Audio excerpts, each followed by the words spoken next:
Hello and welcome. Today I'm going to show you how to build a roof in Project Zomboid. First, make sure you have planks, nails, and a hammer.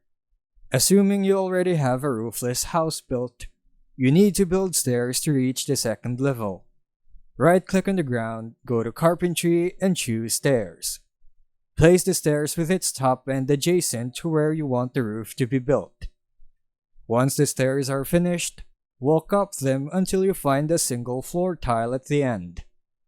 If you're at the top, right-click, go to the Carpentry menu again, and choose Wooden Floor. A transparent outline will appear.